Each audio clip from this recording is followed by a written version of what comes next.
Good evening and Jai Hind student. Welcome again. Now today we discuss class 12 chapter 5th United Nations and its organization. In this chapter we discuss about UN and objectives of UN.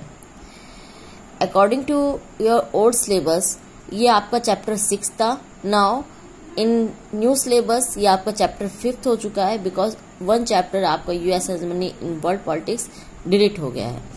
Okay अब discuss करते हैं what is a UN. UN means United nation.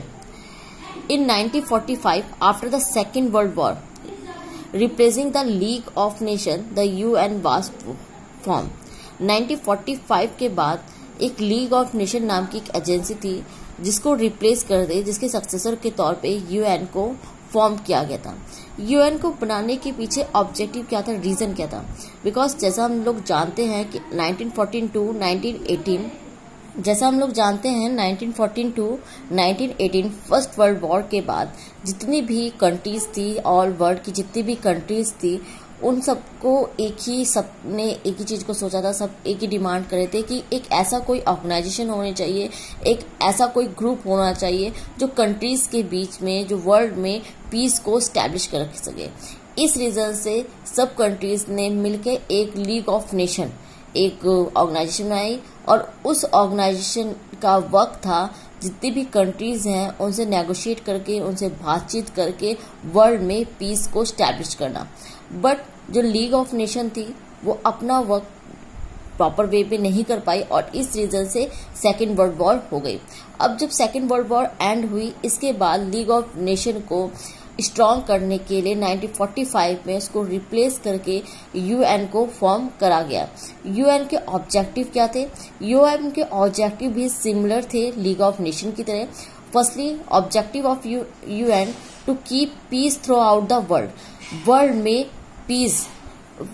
में peace को establish करना means world में शांति को बनाए रखना बाय नेगोशिएट, बातचीत करके और कन्फ्लिक्ट जैसी प्रॉब्लम को सॉल्व करके.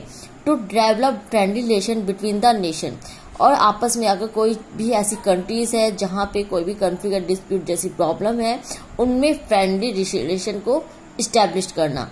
And to protect human rights, अगर किसी कंट्री में किसी ह्यूमंस के राइट्स को वायलेट करा जाता है तो वहां पे ह्यूमन राइट को प्रोटेक्ट करना.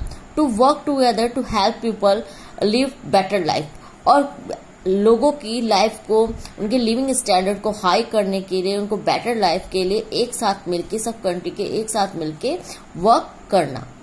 To organization was set up throughout the signing of the United Nation charter by 51 state. ये जो ऑर्गेनाइजेशन थी यूनाइटेड नेशन, ये 51 स्टेट्स ने चार्टर, यूनाइटेड नेशन चार्टर को साइन करके स्टैब्लिश करा था. But by 2011, the UN had 193 member states, including almost independent state. लेकिन और 2011 के बाद इसके जो मेंबर्स थे वो इंक्रीज हो गए और टोटल 193 मेंबर्स इसके हो गए. और उनमें अधिकतर मेंबर्स ऐसे थे जो इंडिपेंडेंट स्टेट से बिलोंग करते थे. मीन्स ऐसी स्टेट्स थी, ऐसी कंट्रीज थी जो इंडिपेंडेंस थी.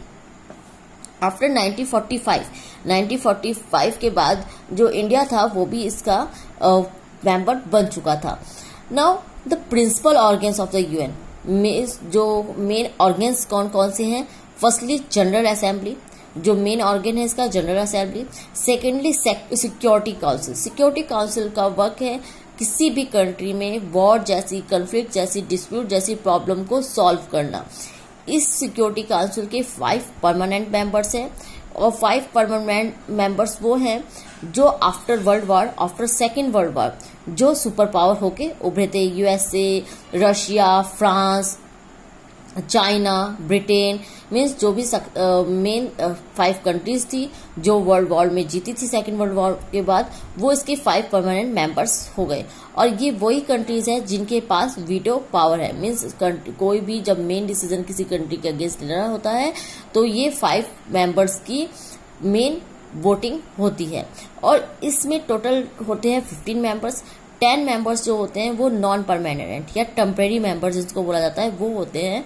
ये टेम्परेरी मेंबर्स ओनली 2 ईयर्स के लिए इलेक्ट किए जाते हैं. आफ्टर 2 ईयर्स के बाद इन मेंबर्स को चेंज कर दिया जाता है. कोई भी non permanent member continue member नहीं बन सकता। अगर वो 2 इयर्स के लिए मेंबर है तो उसके बाद वो कुछ टाइम पीरियड बाद ही उसको गैप के बाद ही वो नेक्स्ट टाइम में फिर से मेंबर बन सकता है, लेकिन कंटिन्यू वो मेंबर नहीं बन सकता है। एंड नेक्स्ट है economic and security council. Countries में वर्ल्ड में इकोनॉमिक वे को बेटर करना, या फिर जो IMF और वर्ल्ड बैंक किसी को कंट्री को मनी देना, या फिर वहाँ पे अगर कोई ऐसी भी डिजास्टर जैसे प्रॉब्लम आती है तो उनको हेल्प करना, ये सब काम ये इकोनॉमिक एंड सिक्योरिटी काउंसिल करती है।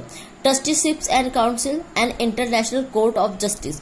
इंटरनेशनल कोर्ट जो वर्ल्ड में सबसे मेन रोल प्ले करता है, मीन्स कोई भी इंटरनेशनल इश्यूज होता है उन पे अगर कहीं भी कोई भी केस होता है वो इंटरनेशनल कोर्ट में होता है।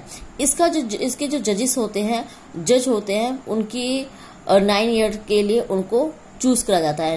9 ईयर का उनका टाइम पीरियड होता है, 9 ईयर के लिए उन्हें चूज करा जाता है, और इनका वर्क होता है इंटरनेशनल इश्यूज पे नेगोशिएट करना, इंटरनेशनल इश्यूज को सॉल्व करना। नेक्स्ट है सेक्रेटरीट जो UN का सबसे इम्पोर्टेंट ऑर्गन है, ये जिसका मेन जो होते हैं उनको जनरल सेक्रेटरीट बोला जाता है, और ये जो सिक्योरिटी काउंसिल के द्वारा चूज किए जाते हैं। Now thank you student, in next video we discuss UN other organs. Thank you, जय हिंद।